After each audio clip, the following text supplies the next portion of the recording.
वो तमाम स्टूडेंट्स जो इस चैनल पर नए हैं, इस चैनल को ज़रूर सब्सक्राइब कीजिएगा।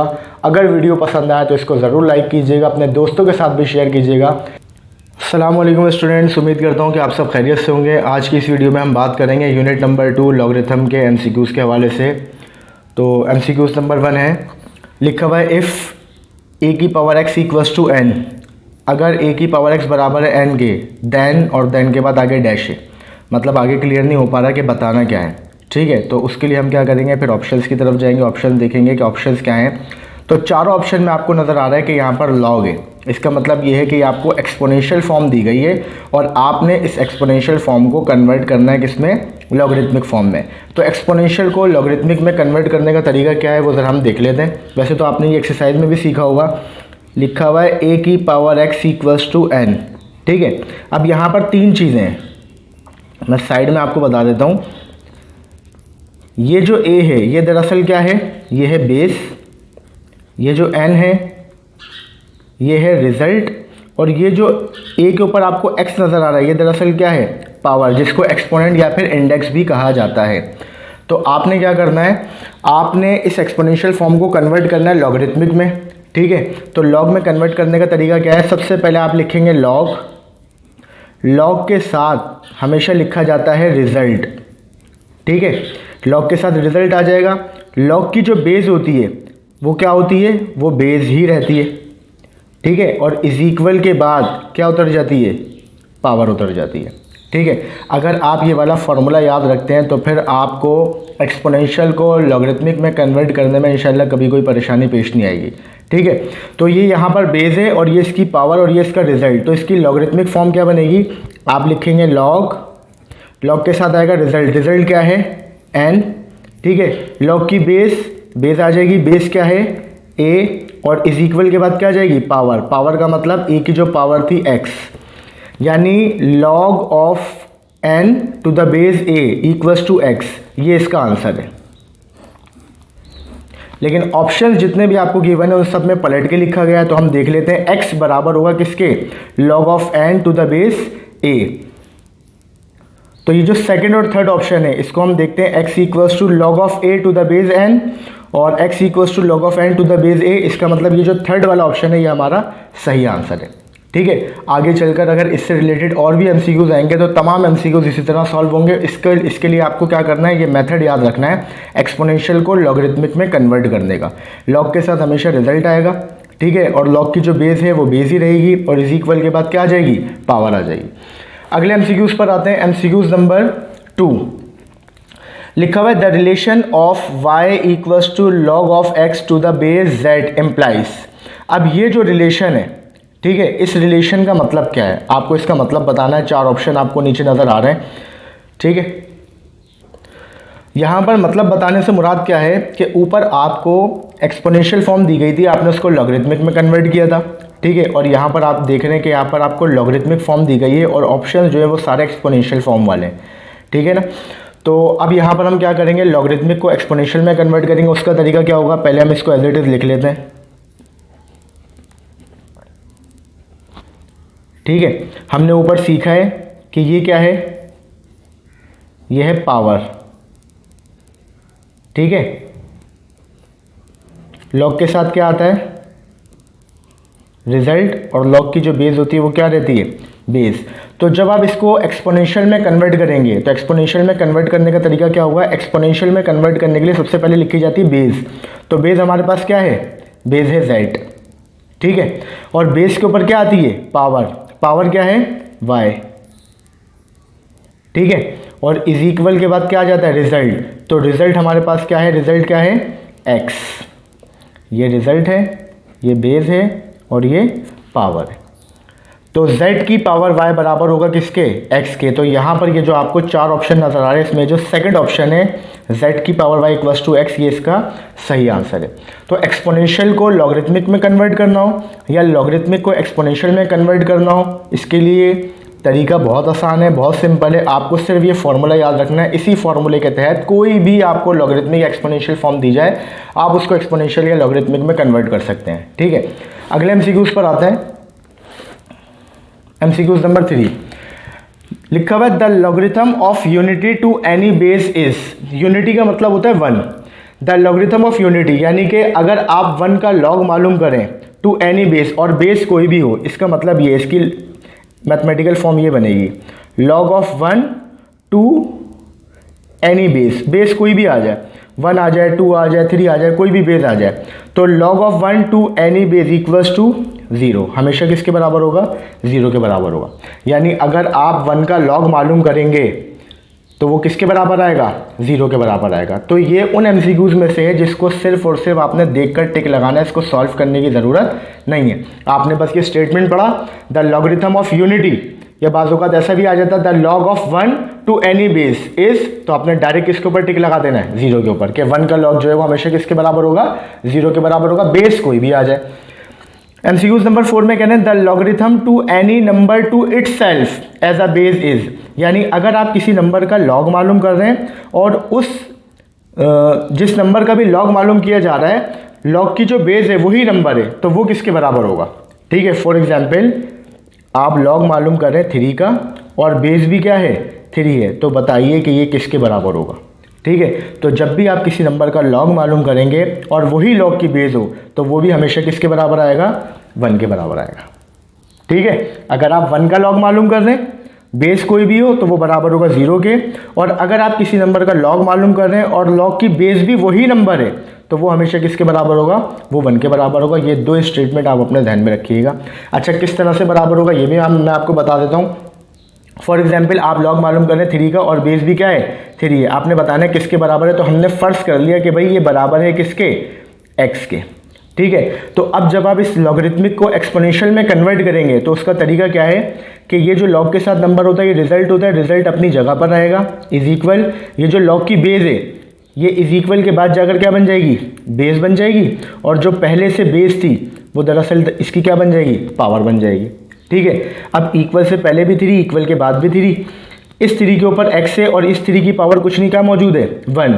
तो हम ये कहते हैं कि जब भी बेसिस क्या हो, बराबर हो, जब भी बेसिस बराबर हो तो पावर भी क्या होंगी, बराबर होंगी। ठीक है, तो इसके लिए हम एक वर्डिंग इस्तेमाल करते हैं, हम लिखते हैं कंपेयरिंग इंडिसेस। आपने इसके सवाल भी सॉल्व किए होंगे। जब भी बेस बराबर आ जाए तो हम पावर को कंपेयर करते हैं, इसका मतलब 1 बराबर आ जाएगा x के, यानी x बराबर आ गया 1 के।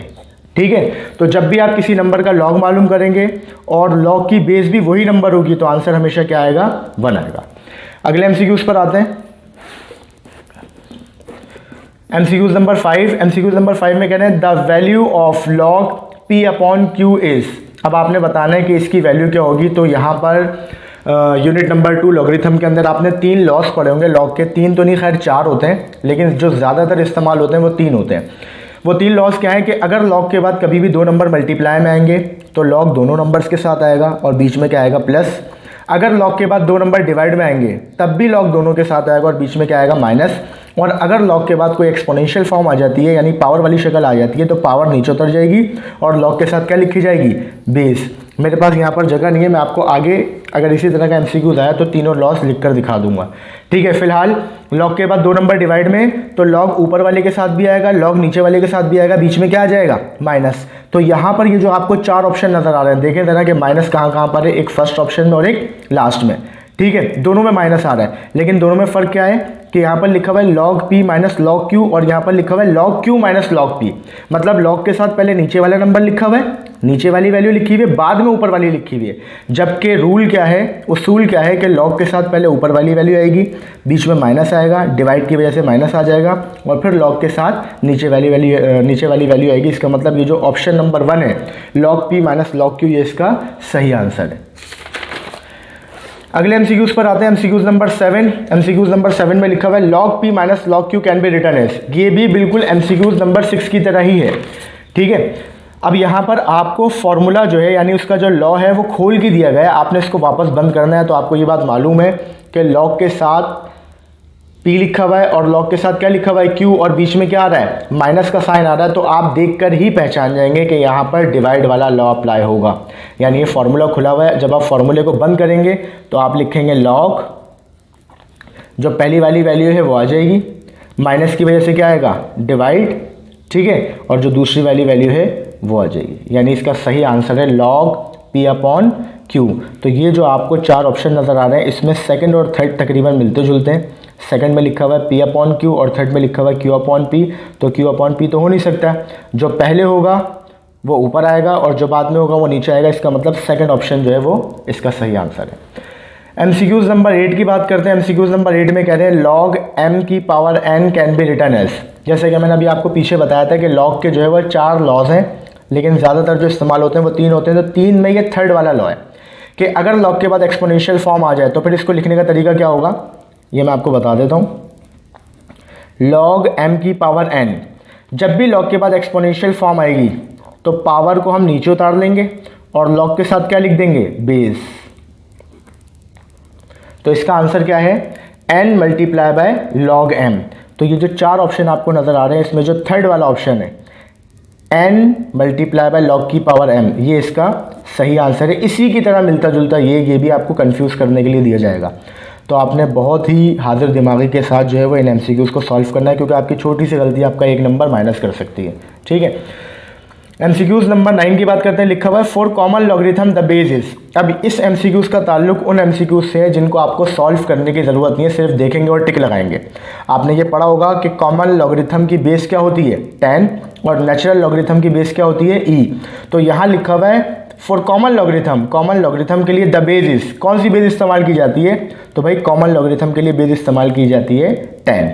ठीक है, यानी log की जो बेस है 10, इसको आप क्या लिखते हैं, इसको आप सिंपल log लिखते हैं। log की कोई बेस नहीं है, इसका मतलब आपको पता है कि log की बेस क्या है, 10, जिसको शो नहीं किया जाता। ठीक है, इसी तरह बात करते हैं MCQs नंबर 10 की। MCQs नंबर 10 में कह रहे हैं for natural logarithm the base is. जैसे कि मैंने पीछे बताया कि कॉमन लॉगरिथम के लिए बेस आती है 10 और नेचुरल लॉगरिथम के लिए बेस क्या आएगी, e। इसके बारे में आपको आइडिया दे दिया गया है, लेकिन ये आप पढ़ेंगे आगे चलकर। ठीक है, MCQs नंबर 11 में कह रहे हैं the integral part of the common logarithm of a number is called. कह रहे हैं कि जब भी आप किसी नंबर का लॉग मालूम करेंगे तो जो इसका इंटीग्रल पार्ट है वो क्या कहलाएगा। फॉर एग्जाम्पल, आप लॉग मालूम करते हैं किसी भी एक नंबर का 3 का, ठीक है, तो जब आप लॉग मालूम करेंगे 3 का तो कैलकुलेटर आंसर देगा 0.4771। ठीक है, अब ये जो पॉइंट से पहले वाला नंबर होता है ना, ये कहलाता है इंटीग्रल पार्ट। इंटीग्रल मतलब इंटीजर से निकला है, इंटीजर का मतलब पॉजिटिव या नेगेटिव नंबर। तो पॉइंट से पहले वाला जो नंबर है ये पॉजिटिव भी हो सकता है, नेगेटिव भी हो सकता है, इसीलिए कहलाता है इंटीग्रल पार्ट। और ये जो पॉइंट के बाद वाला नंबर है ये कहलाता है डेसिमल पार्ट। ठीक है, तो कह रहे हैं the integral part of the common logarithm. Common logarithm का इंटीग्रल पार्ट क्या कहलाता है, कॉमन लॉगरिथम का ये जो इंटीग्रल पार्ट होता है ये दरअसल कहलाती है क्या, कैरेक्टरिस्टिक। ठीक है, अब यहां पर इंटीग्रल पार्ट को तो कैरेक्टरिस्टिक कह रहे हैं, तो डेसिमल पार्ट को क्या कहेंगे, डेसिमल पार्ट कहलाएगा मैंटीसा। ठीक है, इंटीग्रल पार्ट कहलाता है कैरेक्टरिस्टिक और डेसिमल पार्ट क्या कहलाता है, मैंटीसा कहलाता है। अगले MCQs पर आते हैं। MCQs number 12। MCQs नंबर 12 में कह रहे हैं the decimal part of the common logarithm. पिछले वाले में इंटीग्रल के बारे में पूछा और अगले वाले में यानी MCQs नंबर 12 में डेसिमल पार्ट के बारे में पूछ रहे हैं। तो हम पीछे पढ़कर आ रहे हैं कि डेसिमल पार्ट को क्या कहते हैं, डेसिमल पार्ट को कहते हैं मैंटीसा। ठीक है, ये याद रखिएगा, इंटीग्रल पार्ट कैरेक्टरिस्टिक है और डेसिमल पार्ट मैंटीसा है। वैसे तो आपने ये पढ़ा हुआ होगा तो आपको याद ही होगा, बस रिवीजन हो गया होगा यहाँ पर। ठीक है, अगले MCQs पर आते हैं। MCQs number 13। MCQs नंबर 13 में कह रहे हैं if x equals to log y then y is called the dash. अगर x जो है वो बराबर है log y के तो y जो है वो क्या कहलाएगा। आपने y के बारे में बताना है, तो हम क्या करते हैं, पहले इसको एज इट इज़ लिख लेते हैं कि भाई x बराबर है log y के। तो अब आपको क्या करना पड़ेगा, y के बारे में पूछ रहे हैं तो y को आपको अलग करना पड़ेगा। अब y तो एज इट इज़ रहेगा यहाँ पर। ठीक है, log जो है वो इक्वल से पहले आकर क्या बन जाएगा, इक्वल से पहले आकर बन जाएगा एंटी लॉग। तो y is called anti log of x। ठीक है, या एंटी लॉगरिथम ऑफ x। तो यहाँ पर आपने देखा 4 ऑप्शन, मैंटीसा नहीं है, लॉगरिथम नहीं है, कैरेक्टरिस्टिक नहीं है, एंटी लॉगरिथम है। तो इसका मतलब यही इसका सही आंसर है कि y is called anti logarithm of x। ठीक है, अगले MCQs पर आते हैं। MCQs number 14। MCQ नंबर 14 में कह रहे हैं कि 30600 इन साइंटिफिक नोटेशन, यानी ये आपको एक ऑर्डिनरी नोटेशन यानी एक ऑर्डिनरी नंबर दिया गया है और आपसे कह रहे हैं कि बताइए कि इसको साइंटिफिक नोटेशन में कैसे लिखेंगे। तो साइंटिफिक नोटेशन में लिखना कोई मुश्किल काम नहीं है, बहुत आसान काम है। आपको पता है कि ऑर्डिनरी नोटेशन यानी ऑर्डिनरी नंबर में पॉइंट अगर मौजूद ना हो तो पॉइंट हमेशा कहाँ होता है, नंबर के बिल्कुल लास्ट में, जिसको इग्नोर कर दिया जाता है। साइंटिफिक नोटेशन में लिखने का तरीका ये है कि पॉइंट को उल्टे हाथ से एक ऐसे डिजिट के बाद लेकर आइए जो ज़ीरो ना हो। तो पॉइंट को हम कहाँ लेकर आएंगे, पॉइंट को हम लेकर आएंगे 3 के बाद। जब पॉइंट 3 के बाद आ जाएगा तो हमने लिखा 3.0600, यानी सिर्फ पॉइंट को शिफ्ट करवाया, बाकी के डिजिट्स एज इट इज आ गए। जैसे ही पॉइंट शिफ्ट होगा आपने आखिर में लिख देना है मल्टीप्लाई 10, ये कंपलसरी है, ठीक है। साइंटिफिक नोटेशन की पहचान है मल्टीप्लाई 10, और जितने डिजिट्स के बाद आपने पॉइंट को मूव करवाया वो नंबर 10 की पावर में आ जाएगा। तो पॉइंट मूव हुआ है 1 2 3 4 डिजिट के बाद, लिहाजा 10 की पावर में आप क्या लिख देंगे, 4 लिख देंगे। तो इस ऑर्डिनरी नोटेशन की ये साइंटिफिक नोटेशन है। इसको मज़ीद किस तरह लिख सकते हैं आप, इसको मज़ीद आप लिख सकते हैं 3.06। अगर डिजिट के बाद 0 आ रहे हो तो उन 0 को हम इग्नोर कर देते हैं, उनको हम नहीं लिखते। तो हमने लिखा 3.06 एक्सपोनेंशियल 4।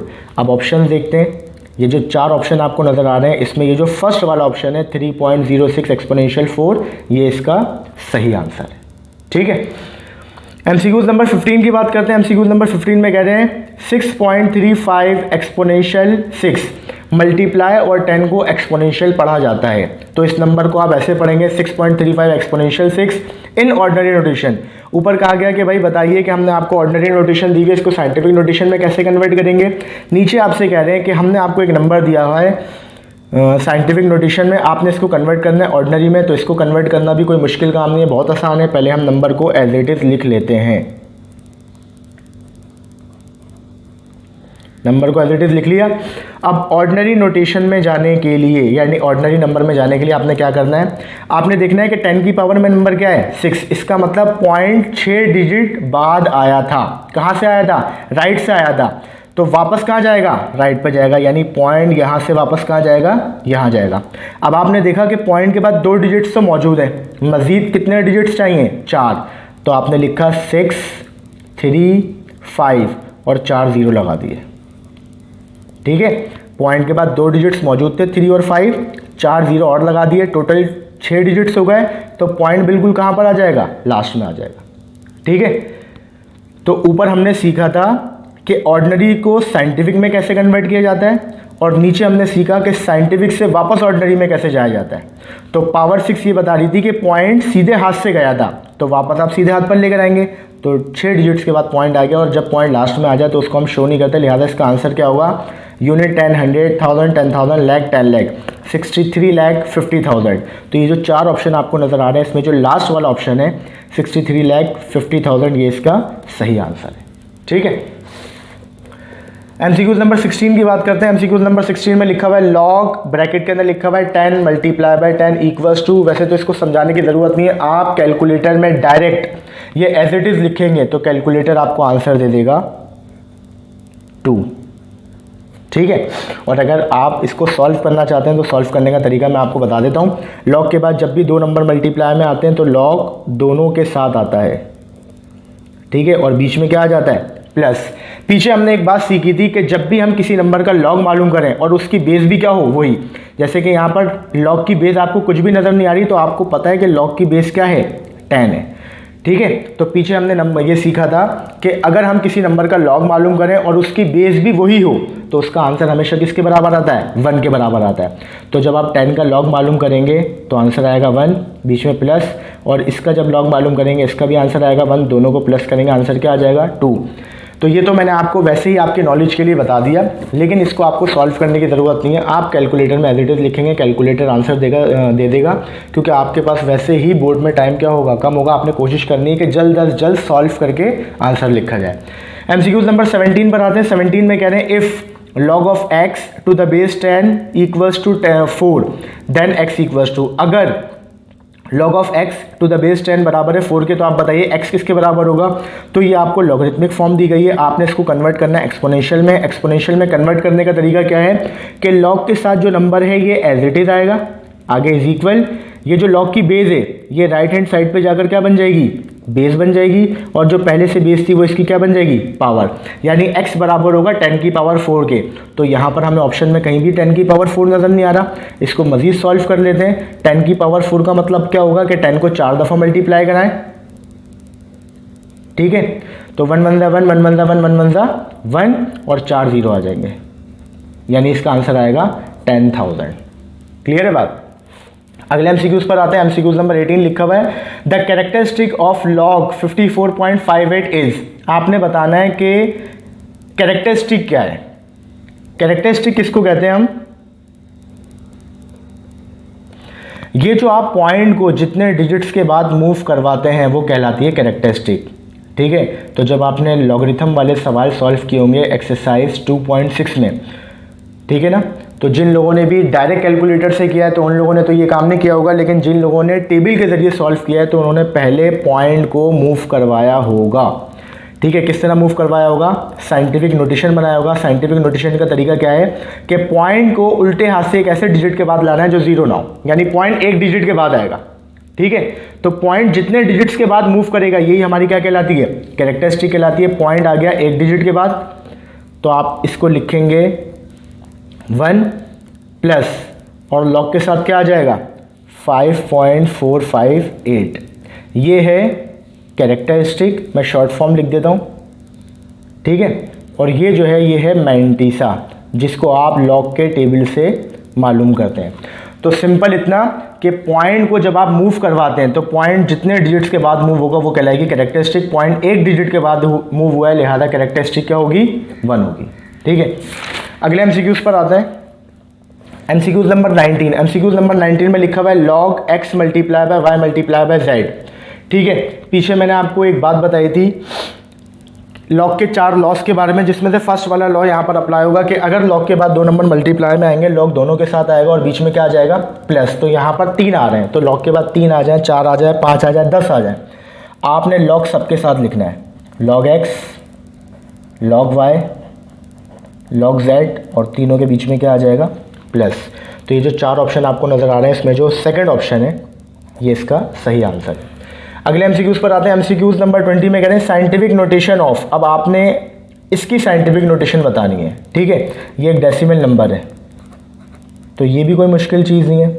इसको साइंटिफिक नोटेशन में कैसे लिखेंगे, पीछे मैंने आपको बताया था। साइंटिफिक नोटेशन में लिखने का तरीका ये है कि पॉइंट को उल्टे हाथ से एक ऐसे डिजिट के बाद मूव करवाना है जो जीरो ना हो। तो उल्टे हाथ से जब हम डिजिट देखते हुए आए तो हमें डिजिट मिला 7, यानी पॉइंट आएगा 7 के बाद, ठीक है। तो हमने लिखा 0.789, पॉइंट को मूव करवा दिया। जैसे ही पॉइंट मूव होगा आगे लिखेंगे मल्टीप्लाई 10, और 10 की पावर में वो नंबर आएगा जितने डिजिट्स के बाद पॉइंट मूव हुआ है। तो पॉइंट कितने डिजिट्स के बाद आया, 1 2 3, आपने लिखा 3। फिर आपको ये चीज़ भी देखनी होती है कि अगर पॉइंट सीधे हाथ से उल्टे हाथ पे जाएगा तो कैरेक्टरिस्टिक पॉजिटिव आएगी, यानी मैथमेटिक्स में हम प्लस माइनस मल्टीप्लाई और डिवाइड जो है, सॉरी डिवाइड तो नहीं, प्लस माइनस और मल्टीप्लाई हम कहाँ से करते हैं, सीधे हाथ से। तो वो काम जो हम सीधे हाथ से करेंगे वो पॉजिटिव होगा। ये इसकी पहचान है याद रखने की, क्योंकि अक्सर स्टूडेंट कंफ्यूज हो जाते हैं कि भाई कैरेक्टरिस्टिक कब पॉजिटिव होती है तो कब नेगेटिव होती है। तो आप ये बात याद रखिएगा, जब आप पॉइंट को सीधे हाथ से मूव करवाएंगे कैरेक्टरिस्टिक पॉजिटिव होगी, और जब आप उल्टे हाथ से मूव करवाएंगे कैरेक्टरिस्टिक क्या आएगी, नेगेटिव। तो पॉइंट उल्टे हाथ से सीधे हाथ पर आ रहा है, लिहाजा कैरेक्टरिस्टिक क्या आ जाएगी, नेगेटिव, ठीक है। अब ये जो नंबर से पहले 0 है इनकी कोई वैल्यू नहीं है, तो इसकी साइंटिफिक नोटेशन क्या बनेगी, 7.89 एक्सपोनेंशियल -3। तो ये जो आपको 4 ऑप्शन नज़र आ रहे हैं इसमें ये जो फर्स्ट और थर्ड ऑप्शन है ये तकरीबन मिलते जुलते हैं, लेकिन इसमें भी ये जो थर्ड ऑप्शन है इसमें पावर आ रही है नेगेटिव, इसका मतलब ये इसका सही आंसर है, ठीक है। MCQs number 21। एमसीक्यूज नंबर 21 में कह रहे हैं कि इफ़ अगर log x बराबर है 2 के देन x। ये भी पीछे इसी तरह का एक एमसीक्यूज हम सॉल्व कर आ रहे हैं, ठीक है। मिलता जुलता ही है, लेकिन वहाँ पर बेस थी लेकिन यहाँ पर बेस नहीं है। इसको भी सॉल्व कर लेते हैं, कोई मुश्किल चीज़ नहीं है। लिखा हुआ है log of x to the base. अब आपको ये बात पता होनी चाहिए कि अगर log की बेस कुछ नहीं है इसका मतलब log की बेस क्या मौजूद है, 10 मौजूद है, ठीक है। ये लॉगरिथमिक फॉर्म है। एक्सपोनेंशियल में कन्वर्ट करने का तरीका, लॉग के साथ जो नंबर है एज इट इज़ आएगा, जो लॉग की बेस थी वो राइट हैंड साइड पर जाकर बेस बन जाएगी, और जो पहले से बेस थी वो क्या बन जाएगी, power. X as it is आगे इज इक्वल 10 की पावर 2 का मतलब 10 को 2 दफ़ा मल्टीप्लाई कराना है, 10 10 100। तो ये जो 4 ऑप्शन है इसमें जो सही थर्ड ऑप्शन है 100, ये इसका सही आंसर है। ठीक है, अगले एमसीक्यूज पर आते हैं। MCQs number 22। एमसीक्यूज नंबर 22 में लिखा हुआ है 3 की power 5 equals to 243 can be written in logarithmic form. अब आपको एक्सपोनेंशियल फॉर्म दी गई है, आपने इसको कन्वर्ट करना है लॉगरिथमिक में, तो हमने एक्सपोनेंशियल फॉर्म को एज इट इज़ लिखा। ठीक है, आपको पता है ये रिजल्ट है, ये बेस है और ये क्या है, पावर। लॉग के साथ क्या लिखा जाता है, रिजल्ट, तो रिजल्ट आ जाएगा 243। लॉग की बेस क्या आती है, जो बेस होती है, यानी बेस आ जाएगी 3, और इज इक्वल के बाद क्या लिखी जाती है, पावर, तो पावर क्या है 5, यानी इसकी लॉगरिथमिक फॉर्म ये बनेगी। तो चेक कर लीजिए, फर्स्ट तो नहीं है, सेकंड ये log of 243 to the base 3 is 5। MCQs number 23 में लिखा हुआ है log m to the base a multiply by log n to the base m equals to, ये किसके बराबर होगा। ठीक है, तो ये लॉग का वो चौथा लॉ है जिसका मैं जिक्र कर रहा था कि इसको हम कम इस्तेमाल करते हैं, तो ये हमारे जहनों में कम होता है बनिस्बत बाकी के 3 लॉस के, कि अगर लॉग के बाद 2 नंबर मल्टीप्लाई में आ जाए, डिवाइड में आ जाए या एक्सपोनेंशियल फॉर्म आ जाए, तो अब आपने क्या करना है, इसको सॉल्व करना है। यानी इन ये जो आपको 2 वैल्यूज़ नज़र आ रही है ना, इसको आपने एक बनाना है। तो एक बनाने के लिए आपको क्या करना पड़ेगा, आपने लिखा है यहाँ पर log m to the base a multiply by log n to the base m। अब आपने इन 2 में से किसी एक को ऐसे कन्वर्ट करना है कि कैंसिलेशन हो जाए। ठीक है, अगर मैं इसको कन्वर्ट करता हूँ तो log m आएगा, log a आ जाएगा। ठीक है, ऊपर आएगा log m, नीचे आएगा log a, तो कैंसिलेशन तो नहीं हो सकती। अगर मैं इसको कन्वर्ट करता हूँ तो ऊपर आएगा log n और नीचे आएगा log m, तो log m से log m क्या हो जाएगा, कट हो जाएगा। तो इसी को कट कर लेते हैं हम। हमने लिखा log m to the base a multiply by, अब इसको मैं क्या लिख सकता हूँ, इसको मैं लिखूँगा log n। ठीक है, log के साथ जो भी नंबर होगा वो एज इट इज़ आएगा, डिवाइड में फिर आपने लिखा log, और ये जो बेस है ये बेस भी इसी के साथ लिखी जाएगी log के साथ। ठीक है, ये log का चौथा लॉ है।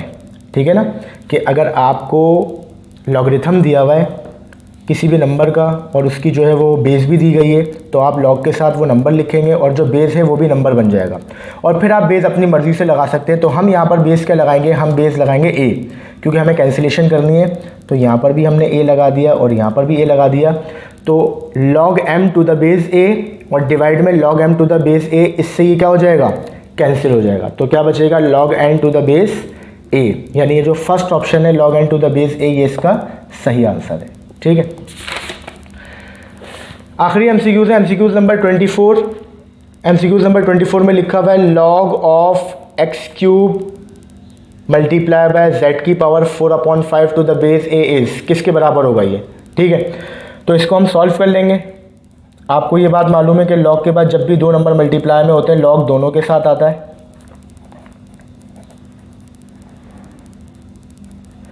और मल्टीप्लाई की वजह से बीच में क्या आ जाता है, प्लस।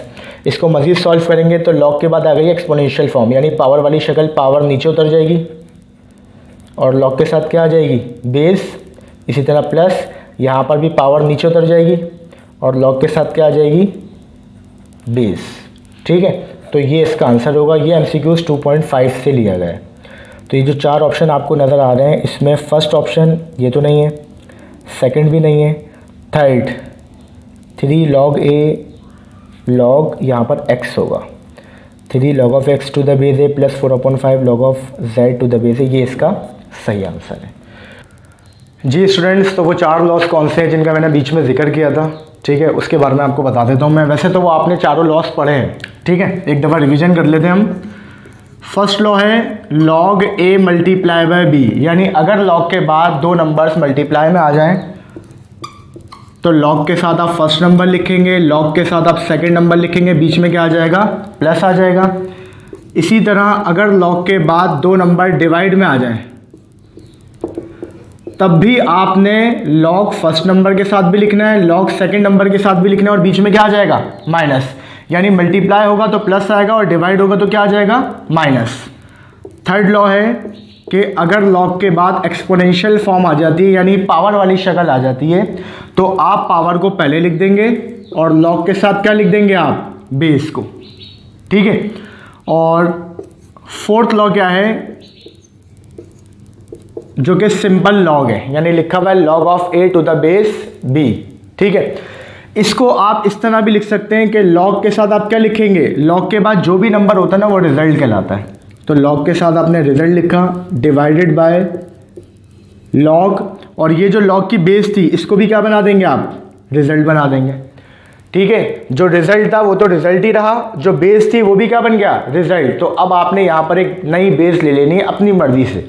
आप कोई भी बेस ले सकते हैं, कोई भी नंबर ले सकते हैं, कोई भी इंग्लिश का लेटर ले सकते हैं। तो यहाँ पर हमने इंग्लिश का लेटर ले लिया C। MCQs number 24, MCQs number 24 को हमने इसी लॉ के तहत सॉल्व किया है। ठीक है। MCQs नंबर 24 को इसी लॉ के तहत सॉल्व किया है। तो उम्मीद करता हूँ कि जितने भी MCQs मैंने आपको समझाए हैं ये तमाम MCQs आपको अच्छी तरह समझ में आ गए होंगे। वो तमाम स्टूडेंट्स जो इस चैनल पर नए हैं इस चैनल को ज़रूर सब्सक्राइब कीजिएगा। अगर वीडियो पसंद आए तो इसको ज़रूर लाइक कीजिएगा, अपने दोस्तों के साथ भी शेयर कीजिएगा। मिलते हैं फिर इंशाल्लाह अपनी अगली वीडियो में एक नए यूनिट के MCQs के साथ। तब तक के लिए अल्लाह हाफिज़, दुआ में ज़रूर याद रखिएगा।